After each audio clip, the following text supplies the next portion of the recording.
Ya, oke, untuk melakukan uji one way ANOVA dan uji alternatif MyWit nih, yang pertama kita lakukan adalah kita membuat tabulasi data dahulu. Jadi tabulasi yang akan kita lakukan ini adalah seperti ini. Jadi disusun berkelompok sesuai dengan uh, kelompok dari kriteria ini. Nah, kita susun seperti ini. Jadi untuk evaluasi ini ada dua. Jadi sebelum cycling test dan setelah cycling test. Nah, untuk kodenya sendiri, sebelum cycling test itu kita beri kode 1, dan setelah cycling test ini kita gunakan kode 2. Untuk kriteria, di sini ada 4 kriteria, jadi F0 sampai dengan F3, sama seperti tadi, kita gunakan juga kode, jadi F0 untuk F0 kodenya 1, F3 kodenya 4. Lalu untuk pH sampai dengan daya sebar, ini kita juga susun ke bawah seperti ini. Nah, setelah disusun ke bawah seperti ini dan data sudah siap, maka kita lakukan analisis. Nah, jadi sebelum itu kita tulis dulu di sini untuk variabel yang akan kita uji. Jadi nanti yang diuji itu adalah variabel ini dari pH sampai daya sebar, dan untuk kriteria pengujiannya kita gunakan kode ini. Nah, kita tulis di sini seperti ini. Jadi ini yang tidak menggunakan spasi. Jadi spasinya diganti dengan underscore. Nah, setelah itu kita buka aplikasi SPSS seperti ini. Nah, kita paste seperti ini. Kita copy, paste seperti ini. Kita hapus dulu ya.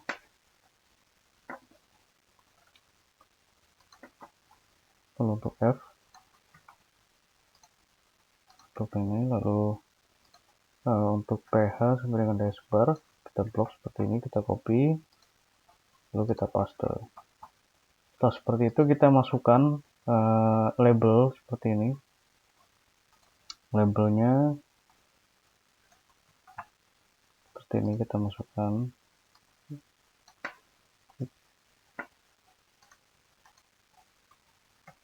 Nah, seperti ini kita paste seperti tadi, seperti biasa. Lalu untuk value-nya kita contoh yang satu ya, volume 1. Kita simak dulu. Nah, contoh kita masukkan dulu value-nya 1, lalu label kita ketikkan di sini sebelum cycling test. Nah, ini mengikuti dari kode ini. Lalu kita klik add.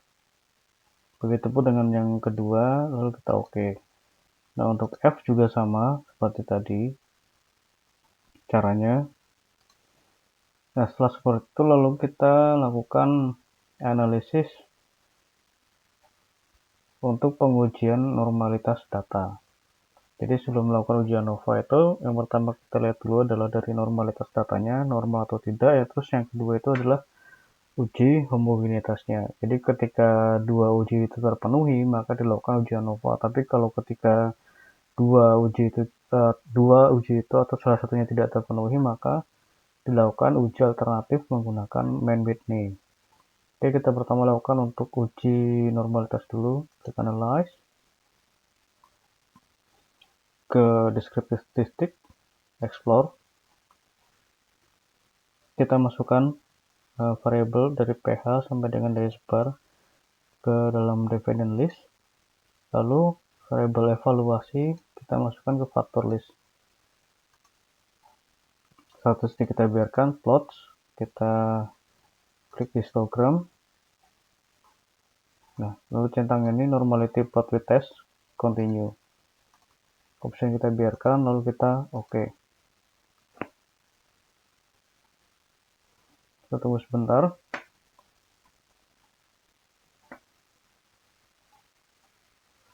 Nah, ini adalah uji dari normalitasnya. Ini kita lihat di sini dari pH sebelum dan sesudah cycling test, kita lihat nilai signifikasinya.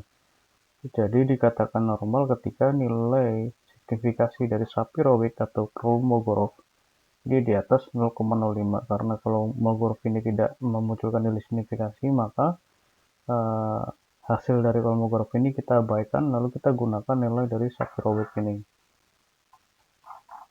Nah, ini sudah bisa dikatakan berdistribusi normal. Lalu kita lakukan analisis one way ANOVA. Caranya klik analyze. Oh ya, ini one way ANOVA sekaligus dengan uji homogenitas. Compare means one way ANOVA seperti ini. Nah, kita masukkan di sini untuk evaluasi sebagai faktor, dan untuk dependent listnya kita pertama masukkan pH dahulu. Lalu kita klik option, homogeneity of variance kita centang, lalu means plot kita centang, continue, oke. Nah, ini adalah uji homogenitas. Jadi yang kita lihat itu adalah based on mean. Kita lihat di sini based on mean-nya itu nilainya signifikasinya 0,000. Artinya di sini untuk homogenitasnya tidak terpenuhi atau data berasal dari sampel yang heterogen. Nah, ketika seperti ini maka ANOVA ini tidak bisa digunakan. Lalu kita lakukan uji Mann-Whitney, tapi kita lakukan dulu untuk uji yang lainnya, untuk variabel lainnya. Pertama seperti tadi caranya klik analyze, lalu compare means one way ANOVA. Nah, kita ganti dari pH ke daya lekat seperti ini. Klik OK. Nah, kita lihat untuk daya lekat, nilai signifikasi dari homogeneity of variance based on mean 0,744.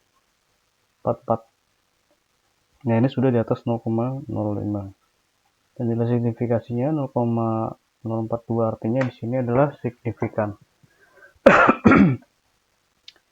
Signifikan artinya adalah terdapat perbedaan yang signifikan antara sebelum dan sesudah siklus terhadap daya lekat. Nah, kita bisa lihat di sini sebelum cycling test dan setelah cycling test ini. Nah, di sini bisa terlihat perbedaannya.